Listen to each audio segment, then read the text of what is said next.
Good morning everybody. Sir, ये 84 के batch के IAS ऑफिसर। सॉरी, जान पहचान के लिए हमारे पास वक्त नहीं है। Coming to the point, we are going to dogs. 2001 সালে মুক্তি পেয়েছিল নায়ক দ্য রিয়েল হিরো। এক সাধারণ মানুষের একদিনের মুখ্যমন্ত্রী হয়ে ওঠার গল্প সে সময় নাড়িয়ে দিয়েছিল গোটা দেশকে। দুর্নীতির বিরুদ্ধে সরব সেই চরিত্র শিবাজী রাও গায়কোয়াড় আজও দর্শকের মনে সমানভাবে প্রাসঙ্গিক।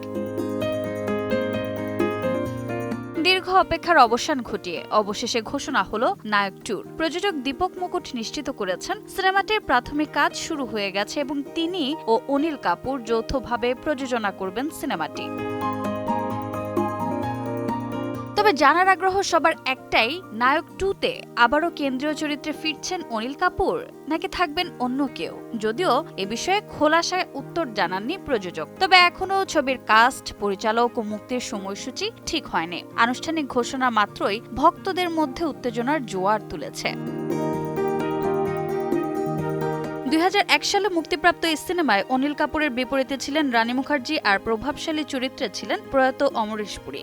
গল্পে দেখা যায় এক সাধারণ মানুষ শিবাজী রাও গায়কোয়াড় একদিনের জন্য মুখ্যমন্ত্রী হন এবং দুর্নীতির বিরুদ্ধে চ্যালেঞ্জ ছুড়ে দেন। তার 24 ঘন্টার শাসনকাল বদলে দেয় রাজ্যের চিত্র, দেখায় রাজনৈতিক বাস্তবতার কঠোর চিত্র। প্রযোজক মুকুট জানিয়েছেন নায়ক 2 হচ্ছে তাদের জন্য একটি লিগ্যাসি প্রজেক্ট। স্ক্রিপ্ট চূড়ান্ত হলে সিনেমার কাজ শুরু হবে। প্রায় 2.5 দশক পর এই গল্প নতুন রূপে পর্দায় ফেরার জন্য প্রস্তুত, তাই দর্শকদের মনে আগের মতো উত্তেজনা সৃষ্টি করবে। রোজা চৌধুরী, সময় সংবাদ।